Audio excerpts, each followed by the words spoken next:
Active with Midlands 183. Powered by HearMed Healthcare in the heart of Tullamore. Here when you need us. HearMed.ie. Last Sunday was my greatest sporting achievement ever at the Mullingar Half Marathon. I ran the furthest I've ever done in my life. And of course it took weeks and weeks of preparation and training and, as you might know, ups and downs. But it was a fantastic day. But this week we have to run further and longer. So no rest for the wicked. 2 days later, back to the gym. So just went for an easy enough cardio workout. 30 minutes on the bike and 10 minutes on the cross trainer. Warm up, cool down. Feeling stiff since Monday. Thighs are a little bit stiff, as you would expect. Hips a tinchy bit as well. But every other muscle seems to be doing well. Everywhere else seems to be okay. No injuries as such, just a bit of stiffness from running, which is to be expected. But all in all, oh God, I'm just so happy with it. No injuries, no knocks. It's the best I can hope for. The absolute best outcome. On Wednesday, for me, it was rest day. On Thursday, myself, Will Faulkner, David Hollywood and Rose Multoney from HearMed in Tullamore, our wonderful supporters here on Get Active with Midlands 103, went for a recovery run. So we're still getting active. Barely. Just about. And we're getting there. We're on our way to HearMed in Tullamore. There's a bridge. Oh no. Do you know what? Hills? I think we'll walk this one. What do you think? Push. Come on. Give me a piggyback. So we're getting active with Midlands 103 and follow our journey online on all the socials as well. And don't forget, we're doing all this for Barristown. It's a great cause. So please give generously if you can.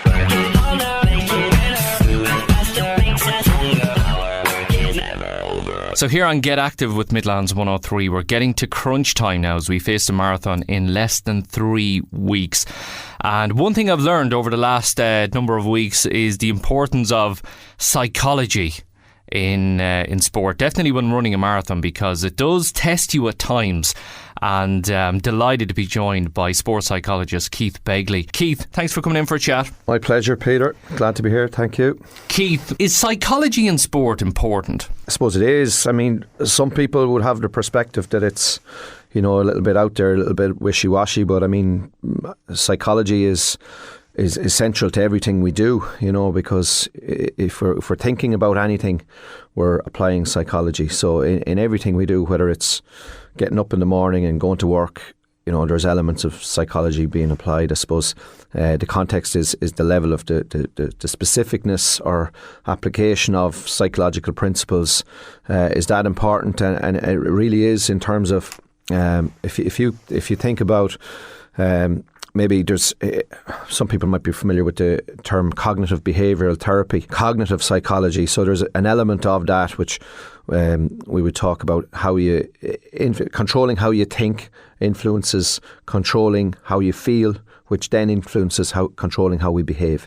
So if we so think, feel, behave. So if we can control how we think, we can control how we feel, and essentially that has impact then on how we perform, or behaviours that come out of that. And that's, I suppose, widely speaking is used around diet and nutrition and weight loss, or maybe giving up smoking or alcohol, or behaviour change, if you like, for want of a better word. So in terms of sport, it's the same thing. You might be moving from, in your case, in this case, you're moving from someone maybe who wasn't overly active to trying to become, I suppose not an elite level athlete, but, trying to perform a task that's very, very physically demanding. And there's behaviour change needs to happen in between for to get the outcome. So if we can control how we think, on a regular basis around our diet and nutrition and preparation, and because how we're thinking, we feel a little bit better and more proactive around it. We're a little bit more active, and then the behaviours, then we're able to do the actions as an outcome. So essentially, any performance task like that, psychology is central without even realising.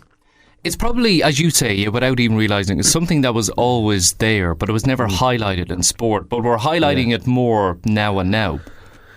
Yeah, I suppose in the last probably 8 to 10 years, in terms of high performance sport, I suppose the presence of psychology has become more prevalent. Certainly in mainstream sport, it's kind of seen as acceptable, whereas I suppose a number of years ago it might have been seen as a little bit taboo, and the teams or athletes might have been considered mentally weak if they were utilising a sports psychologist. But there's no doubt, I mean, it's gone back for years and years. I mean, Liam Griffin famously in 1996 was utilising a sports psychologist, and that was in Ireland. That was probably a catalyst moment for I suppose acceptance of sports psychology in terms of what Wexford did in winning that All-Ireland, and many teams since have been using it. Some people talk about it, some people don't, or some groups talk about it, some people don't. But I suppose it over the last,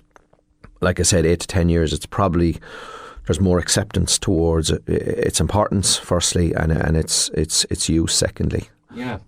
And your job is to work with athletes and get the best out of athletes. How do you get the best out of athletes from a psychological point of view? So I suppose how you do it then is you flip the thing. I suppose traditionally in sport you'd have an old school kind of authoritarian sort of approach where the coach says and the athlete does. So if you flip that over on its heels and you look at it, from the perspective of what does the athlete want to achieve? And then as a sports psychologist and maybe in around a coaching team, your job or role then is to facilitate them being their best. So if you look at it from a psychological perspective, there's a concept called self-determination theory. So how you get somebody who is really self-motivated to optimise or maximise their own potential. So there's 3 central kind of components to that. And the first part of it is autonomy, which is that the athlete kind of owns the thing, if you like. So they're deciding the terms in which they engage. Now, if they want to achieve, they're going to engage at a very, very high level. But in essence, the coach or the psychologist is then, because they feel they own it, they're getting higher levels of engagement, rather than feeling maybe compelled to do something because the coach or manager is instructing them telling to do them it. to do it. Yeah. All right. So when the athlete then owns the goal, they're more engaged and more motivated to engage with the process that involves getting them better. A second aspect of that would be competence. Okay. So competence is that we're asking them to operate within their stretch zone. So for example, if I'm asking someone who is, let's say, who wants to lose 5 stone in 3 weeks, it's not possible. Okay, so it's not within their competence range, if that makes sense. Now, if you were to ask someone to lose 6 pounds within 6 weeks or 4 weeks or whatever, it's within their stretch zone, if that makes sense. It's doable, but it's within their stretch zone. So you're asking them then to do tasks that's within their competence. Now, if they feel like they have ownership of it, and they feel that they're able to it's within their competence, they're likely to, I suppose, stick it out and engage with it. And if you do a review then maybe 5, 6, 7 weeks later, and you're trying to get set another goal or another target. So it's a consistency around maybe setting new targets, getting improvements, setting new targets and getting improvements. And that's kind of how it works in terms of, I suppose, setting targets that are achievable targets so that you can improve your fitness levels and performance and skill levels and everything and anything performance related. That's interesting actually, because I remember, about 20 years ago I joined a gym, and I said I should probably join a gym to be healthy, and I lasted a month, and the reason being, looking back now, is because I had no goal. I just went to run on a treadmill and on a bike, but I had no goal to focus on. And I mean, that becomes the driver. So you go back to the first thing we talk about: think, feel and behave. So if you have a goal and you're aiming for something, so in your case you're looking to run a marathon, so that's your objective. You have a set target. Now you're more likely to engage with the process of getting there, if that makes sense, in a short term. And if you're doing that then consistently across time, you're moving from being able to run 5k to being able to run 10k to 15 to 20 and so on and so forth. So, it's getting that consistency. Look, there's an element of dedication involved, but if I feel it's my target and my goal and I have autonomy around it, then I'm more likely to engage. And that's how you kind of facilitate. It's what we call an athlete-centred approach, if you like, which is suppose, considered best practice. What athletes have you worked with in the past, Keith?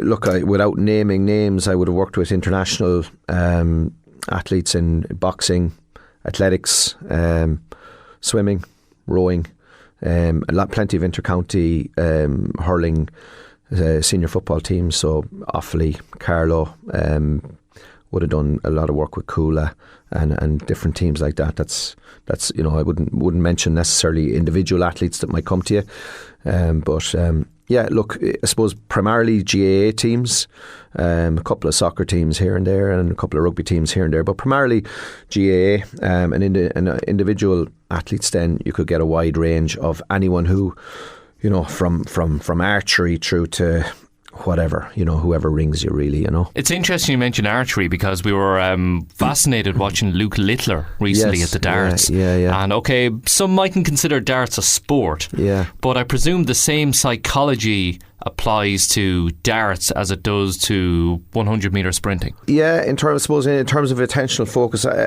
darts would be very much what we would call an accuracy-based sport, okay? And what you'll see is, like, I would work with a lot of athletes who would suffer or struggle with performance anxiety. So the ability to execute their skills under pressure. So someone who's able to do it really, really well in training, and then they go out in a championship match and they're rattled with nerves, and they might be, say, for example, you're a free taker or a penalty taker. So skill execution under pressure, and they struggle with that. So darts is what we call an accuracy-based, very much an accuracy-based sport. So you could equate that with the likes of golf. Okay, really sharp, refined accuracy. You could equate it with, say, a hurling free taker, a football free taker. You could snooker would come under that sort of, I suppose, type of skill, if you like, and just, I suppose, in around that, performance anxiety. So the ability to control your nerves under pressure is central. Whereas, I suppose, sprinting would be run as fast as you can from A to B. So what we would say, it's a power-based sport. Okay. So there's subtle differences, and a lot of, I suppose, the work that I would do then might be working with athletes around how they can control their attentional focus and bring down their anxiety and get them relaxed, so that they're then able to execute their skills under pressure, if that makes sense. And to best describe it, I suppose, if or to relate to it, if you think about, for example, famously, the English football team, penalty shootouts, and you have professional players who struggle to hit the target from 12 yards, and likewise you could argue golf, when, famously when Rory McIlroy is coming down 2011, coming down the Masters, coming down the backstretch, the last 6 or 7 holes, and any amount of players have struggled with that, because they struggle to, I suppose, in skill-based sports, execute their skills under pressure, and no less in the darts with Luke Littler the last day, so it's before Christmas there, or at Christmas, if you like. The game was there for him, he was in control, and again, your nervous system goes into overdrive, and you struggle to execute your really refined skills under pressure, which can be a struggle for some. You mentioned there anxiety or performance anxiety in sport. When you think about sport, let's say 30 years ago, let's say inter-county game, you've guys going out performing in front of maybe 1,000, 2,000 people who showed up. But now it's not only the people who see you on the day, it's social media, it's videos that get shared, it's people with their own opinions, and that goes from a small scale to large scale as well. Absolutely. Have you seen a rise in anxiety linked to social media in sport? Hugely. Particularly in young athletes. What I found is, I suppose, in the last 3 or 4 years, there's an awful lot of young, I suppose teenagers presenting with performance anxiety, and some of it possibly around social anxiety as well, and it's manifesting itself in sport. But I definitely think the whole kind of TikTok generation, and the kind of, if you look at it kind of in a broader perspective, everybody is a journalist now in the lives of, when we were young, you might get your picture taken at a communion or confirmation or a funeral or wedding, typically. Now it's every day. It's all times every day. And for young people, there's a camera always nearly within, striking distance of them. And I think there's a kind of, there's an awful lot of perfectionism tendencies out there, which kind of, I suppose, lends itself to higher levels of anxiety in general, which then feeds into sport, if you like, So it's certainly, with younger athletes and older athletes, performance anxiety is an awful lot more prevalent because, even we'll say inter-county GA teams and that, the message boards and all the, everyone can be writing comments about whatever is going on or not going on. That facility didn't exist 15, 20 years ago. So the only back then, the only thing that I suppose was written about it was what was in the Sunday paper on a Monday morning or on a Monday morning paper after, whereas now it's way more invasive, if you like, What does it take to become an elite athlete? Like, if there's a young person listening to this right now thinking, I would love to become an elite athlete, from a psychological point, what do they need to do? I suppose firstly, to a certain extent, it depends on the sport, okay? And the first thing is you have to have a body or body type that's suitable for... So, for example, there's only a certain cohort or percentage of people in the world who can compete in 100-metre sprinting, for example. Whereas if you take, say, for the likes of marathon running, it's probably accessible to an awful lot of people. In the sense that your aerobic capacity, it's an awful lot easier to get to a level of running a marathon than it is to get to a 100-metre sprint final, if that makes sense. So your body type, so that's the first thing. From a psychological perspective, then beyond that, you're looking at, I suppose, consistency of application. An element of dedication. I also think that enjoyment is a huge important factor. You have to enjoy the sport of what you're doing, because if it's not enjoyable or the dynamic around it is not enjoyable, you're not going to stick with it. Definitely, yeah. I think that's the first thing. You have to want to do it. And beyond that, then I suppose application around best practice in terms of your diet and your nutrition and your hydration, and living and willingness and wanting to living the life of I suppose a serious or elite level performer. So everything that goes around that: diet, nutrition, hydration, and so on, and then the application and consistency to do it time and time again. Yeah. Talk to me about the link between psychology and nutrition. Because, to feel good, you have to eat good. Yeah. And, to be healthy in the head, you have to be healthy in the gut as well. Yeah, I suppose they're very much intertwined. So, if you go back to the first thing we talked about, we'll say the CBT aspect of think and feel and behave. So, if I control how I think and I control how I feel, I control my behaviour. So, in around food, I suppose if we control how we think around food, so sometimes when we're not eating healthy, it's because we're kind of, maybe some people because they're punishing themselves. They might gorge on something for a spell, or they might binge eat or whatever. But so if we control how we think around what we want to do, that influences how we eat, because we want to eat properly, because we want to eat well, because we want to be able to perform, if that makes sense. Yeah. So it's very much intertwined. And then, if you're to look at it beyond that CBT element of how controlling how we think around it, if you look at maybe the likes of goal setting, so you might set yourself targets around, say, for example, you want to eat a certain volume of carbohydrate or a certain amount of protein if you want to put on muscle or whatever.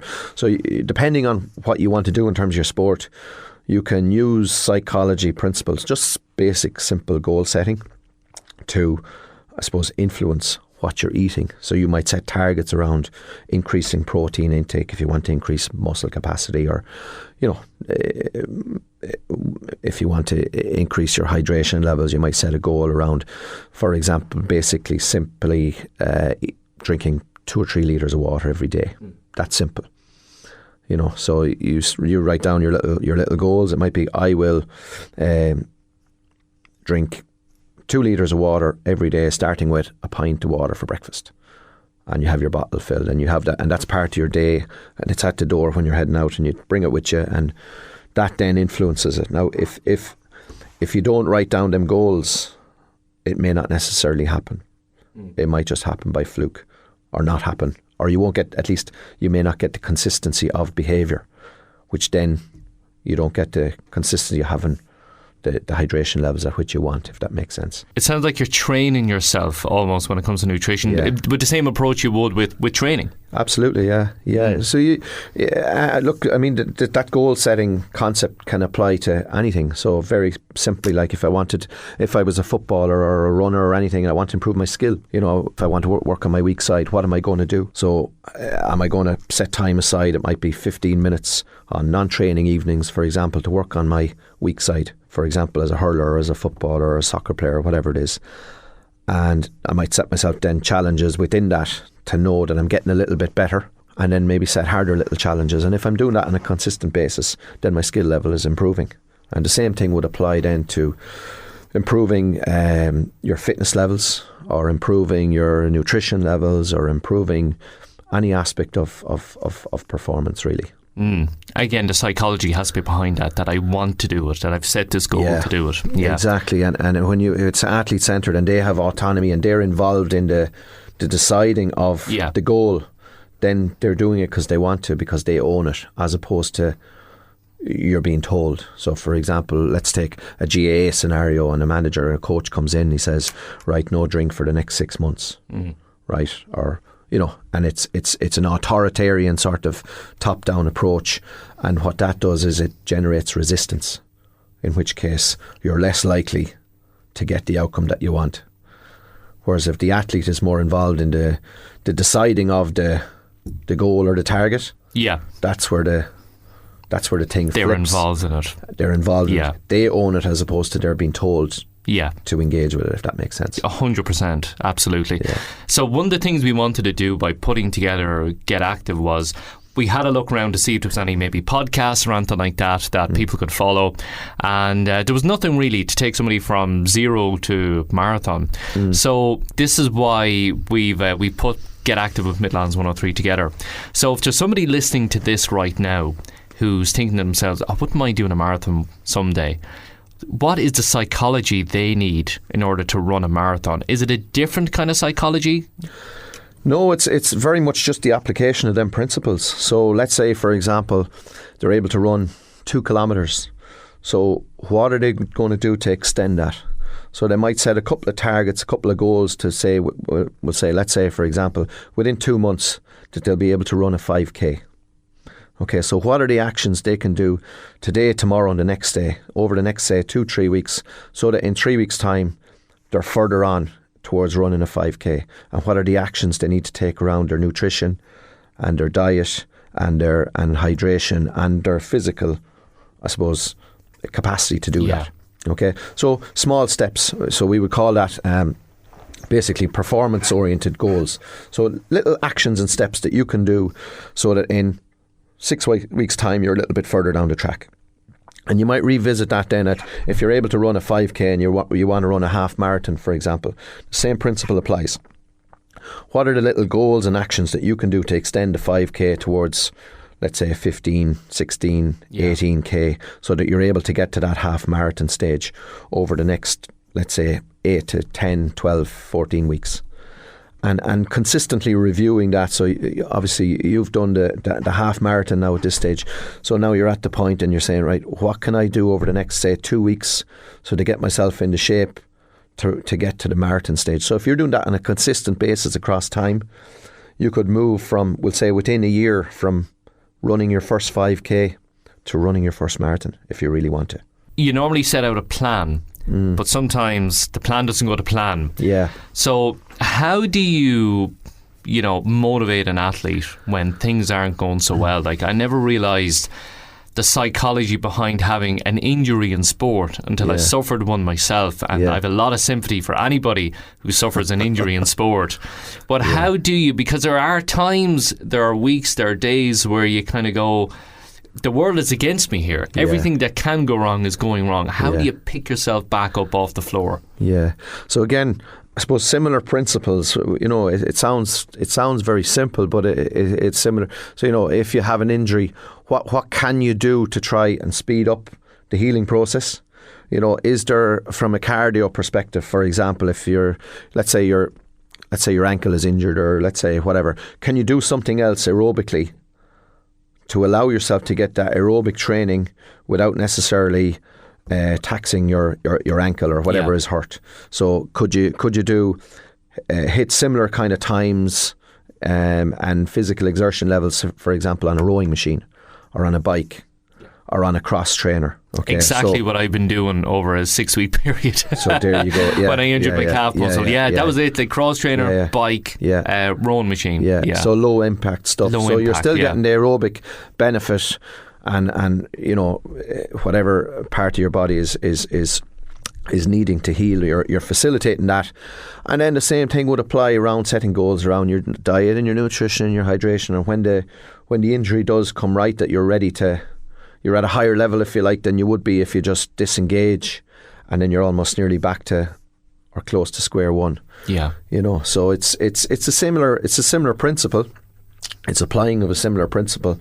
I suppose short-term goals. What can I do today, tomorrow, and the next day, and in the next week, so that in 10 days, 2 weeks' time, I'm a little bit further on. 100%. Patience is a big thing as well, isn't it? Yeah. And it's known, I suppose, look at it, if you're engaging with a physio, or if you're engaging with people that are helping you around your injuries, and they're giving you instruction to what not to do, and then you know what you can do, and you're working around it, and I suppose you kind of navigate your way through it, and at some point, hopefully, your injury clears up, and you're aerobically, then you're a little bit further on for having done the extra little bit of work in a different vein, but nonetheless aerobic work, because I suppose marathon is it's all just aerobic work. So So we have less than 3 weeks to go to the marathon. What do we do at this stage from a psychological point of view? I mean, we've built up a lot of work. How do we focus ourselves to get to our end point at this stage? What advice would you give me? I suppose firstly, if you're to go back to just that simple goal setting process, right? So what can I do around really working on my energy levels? Okay, so I might set some goals around sleep. I might set some goals around nutrition and hydration. I might set some targets around my gear. What kind of gear? So look at it in a marathon scenario, it's kind of nearly almost blister prevention and different things you can do around irritants that might be unhelpful on the day. So from the type of socks and shoes you're wearing, to the types of clothes you're wearing, to types of whatever shorts you're wearing, and so on and so forth. So try and get that right, and have a little bit of a plan around that, and then I suppose engage with people that know. That would be a big help around that. Physically, then you're looking at, I suppose, following your plan or whatever it is, you're looking probably to get up to maybe 70 or 80% of a marathon before you'd run it, and obviously having affording it the weight it needs to be afforded in terms of having the energy to do it. So you can't be training really, really hard up to a marathon. You have to have a down week, taper off, so that you have the energy, and maybe do a little bit of reading up on carbohydrate loading, so that you have enough energy, and how you're going to fuel your run, around a little bit of preparation around maybe different gels or isotonic drinks or food or whatever you need to do on the day, and there's loads of information online around that. And then within the marathon itself, very often you'll go in and you go to the marathon and your adrenaline is up and you're pumped and you're all guns, and sometimes for some people the trick is not to go too quick, because you're full of beans and you just want to go all, and you run the first 10k too quick, and then the juice is gone, so you've got to be very careful around that. Know your limit and know that it's a marathon, not a sprint, literally. And within that, then I suppose the back end of the marathon, probably the second 20k or maybe 25k for some, is probably the harder part. So to come back to the attentional focus part, I would have done stuff with runners before, and what they might do is to have a little maybe attentional focus cues that they might use at the start of a given kilometre. So a little bit of a confidence boost along the way. So something along the lines of, come on, you can do this, or come on, Peter, let's go, or like a little mantra, a little mantra to yourself, and right. if you come across, we'll say, maybe a 20k marker or a 25k marker, a 30k marker. You might, or maybe there might be individual markers along the way. It might run up in ones, but there will be markers along the way. And if you just have a little mantra of arms are strong, arms are strong now. So the idea is that the rhythm of the mantra would marry with the rhythm of your running, if that makes sense. Oh, okay. So if you were just to say that to yourself maybe 5 or 6 times, legs are strong now, legs are strong now, legs are strong now. You're almost nearly kidding your body that you're kind of, you're still on track. Okay, right. And a little bit of a kind of a confidence booster, like, come on, Peter, let's go, or come on, you can do this, going well.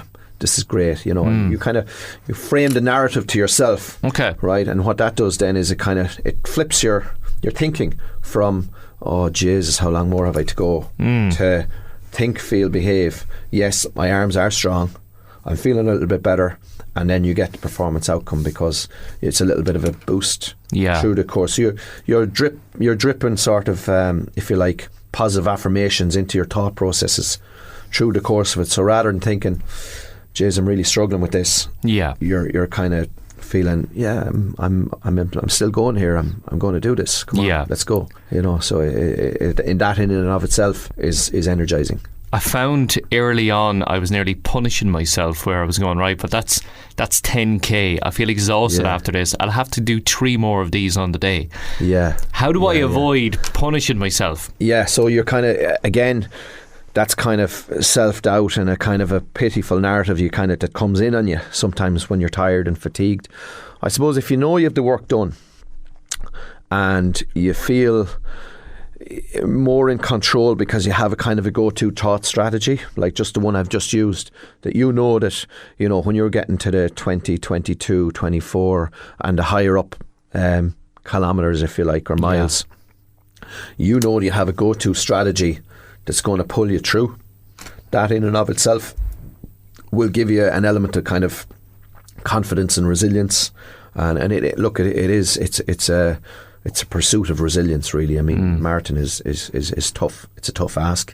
But if you pitch the narrative to yourself that you can do it, and it's what I suppose in psychology perspective it would be known as positive self-talk or instructional self-talk. So you're instructing yourself that your legs are strong now, and your arms are strong now, and it's that kind of if you like, flipping the narrative to feel you have energy, so that then you have energy, and you might be getting a gel or a bit of an isotonic drink along the way, and you're feeling, and another thing to do is maybe stick in with someone. It's a lot easier to do it. Pick in with someone, that you have someone there that's in your view line, and you're just going to tag along with them. Right, somebody of a similar someone who's pace. just ahead of you, and don't think, forget about get away from, your position. All right, get away from, I'm coming 1,000 or 2,000 or whatever it is. If you can just think about, you're doing this because you want to do it. Yeah, true. And you're doing it because you're enjoying it. And isn't this great? I'm running around Manchester feeling like a king here, and these people are here to see me, and embrace the situation rather than kind of poor me sort of mantra, if you like, because that can then kind of bring down your energy levels, if you like, and you're feeling a little bit kind of less motivated, if you like. I often think that when I'm running and you meet somebody else running on the road and you go, God, they're running much faster than I am, or even during the half marathon last week. But what I kept telling myself was, that's not my race. This is my race. They're running their own race. I'm running my race. And you probably have, most people who run marathons, they might have some form of smartwatch and they can gauge their time or whatever, So we would say swim in your own lane, run your own race. Exactly. You're not in a race against anyone else. It's a challenge in and of itself to get it done. So that's the challenge. The challenge is to do it, and if you can, just take it piece by piece, 3-4k at a time, and utilise them, I suppose, little mantras along the way. I mean, this stuff would have been used at Olympic level in terms of people running or involved in distance or endurance events. So these little just self-talk cues or mantras that you'd use to try and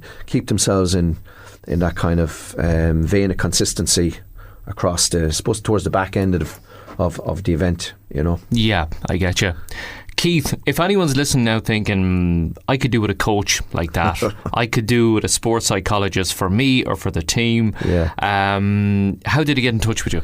Yeah, so you'll find me on Twitter, performancepsychology.ie. You'll find me online. You'll find me on Facebook, Performance Psychology Ireland. So yeah, social media, it's not hard to find. A quick Google search, you'll find it handy enough. Brilliant. Keith Begley, thanks so much. My pleasure. Thanks, Peter. I run the marathon to the very last mile. So what I've started to do on rest days is I've started to take up yoga. 30 minutes stretching, just following a video on Facebook that's specifically for runners, but I really, really feel the benefit of it. Here we go. Curl the left toes under if they are not already. We're going to lift the hips up and back, rocking onto the right heel. Big runner stretch here. So a few days ago, there I was doing my practice yoga in my sitting room. Went from the cow pose to the downward facing dog, the camel pose, the one-legged pigeon. Yeah, they're actual poses. Feeling good, nice and stretched out. And then you had to do what's known as the happy baby pose. Happy baby pose. So we reach around, knees go wide. We grab So the happy baby pose is where you lie on the ground and you grab the outside of your feet with your hands and you roll around like a baby. Give yourself a big hug, roll around a little bit. So there I was, rolling around like a happy baby. I looked up and all I could see was a delivery man looking in the window of my sitting room. I kid you not, there I was rolling around. And he goes, I have a box, I'll just leave it here at the door. So by the time I could explain, I was actually doing yoga. It's one of the poses you have to do. He was back in the van. So God only knows what the poor man was thinking. But look, lesson learned. Next time, close the curtains when doing yoga. I run the marathon to the very last mile. So you never run a marathon before you run a marathon is what we're always told. So the time had come, the peak of our training, the longest distance we had to run before the big day in 3 weeks. So this day last week was my longest run ever, 21 kilometres. And we are just approaching 28 kilometres. And we are at 3 hours, 15 minutes on the road. How are you feeling, Christy? I found today tough. I struggled a bit mentally to get going at the start, but once I settled into it, it wasn't too bad. But yeah, look at it all. You have to take the good days with the bad, don't you? So true. I mean, let me just describe it now. It's nightfall now at the moment. It's 7 o'clock Sunday evening. We started off our run just after 3, about half 3, I think, about 25 to 4. So, Chrissy, you done a day's work before doing 28 kilometres. So it's not like you wake up fresh in the morning and run. You've done a day's work. And for myself, we went for a leisurely stroll with friends this morning. Well, I thought it was leisurely. And then we watched Bose on my wrist before lunchtime and say, congratulations, you've done 10,000 steps. And I thought to myself, oh no, to do 28 kilometres after doing all this. So there must be some benefit to running later on in the evening, having been on your feet a good bit. It has to be worth more than just doing 28 kilometres, is it? Or am I just making up excuses? I don't know, I'm going to go with you because have a bit of mileage in the legs already today, no more than yourself, so yeah, it's I'm hoping it does anyway. Yeah, hopefully. That's our story and we're sticking to it. Absolutely. So Chrissy, this is the longest run we're going to do before the marathon. So this day, 3 weeks, we're going to have to take it easy for the next while and taper it down a little bit. Yeah, so we would have liked to have done a longer run maybe last week as well, but look, we did the half and whatever else, so look, we can only go what we had, and we've had injuries and whatever else, so no, so now it's time to recover the legs a little bit, but we'll still do probably 20k next week, and then maybe back to maybe 8 miles, so about 13k then the following week, because that'll be just resting the legs. And at that stage, then, as you said earlier on, you're just trusting in your training. Then you have to take strength from what you've done, and you know where you've come from and everything else. So that's that will be about good nutrition, good hydration, and we'll be good to go. So we're about 14 kilometres shy of a marathon now at the moment. So I'm kind of hoping that with a bit of recuperation and with a bit of a buzz on the day, we'll find it in the legs. Absolutely, yeah. Look, we're after doing 5 laps in the greenway, 4 laps in the greenway. Yeah, 4.5 laps in the greenway, maybe 5. So like, there isn't a sinner around. Yeah. You know, last year was 400,000 people packed the streets of Manchester. So yeah, there might be a small little difference there. One or two, yeah. One or two. One or two, yeah. So we're going to head into the week, and we're going to recover tomorrow, get a few runs in during the week, and then a short long run, and then the following week same as shorter long run, and then a build up to the big one, and hopefully we stay injury free, illness free, and we can continue to raise as much as we can for Bardstown as well. Absolutely. I bet you never thought 20k would be a short long run. A short long run, honest to God. We sound like runners. Yeah, we sound like we're imitation runners. Yeah. And we're doing this all in aid of a fantastic charity, the Bardstown Children's Charity, and we can't do it without your help. Please donate what you can on Midlands103.com. Click on Get Active with Midlands 103, and that'll take you to our I Donate page, or you can find it on our social media pages as well. And when you donate €10 or more, you're in with a chance to win a year's membership for the Unit Gym in Clara, or a signed Manchester United jersey. Get active with Midlands 183, powered by HearMed Healthcare in the heart of Tullamore. Here when you need us. HearMed.ie.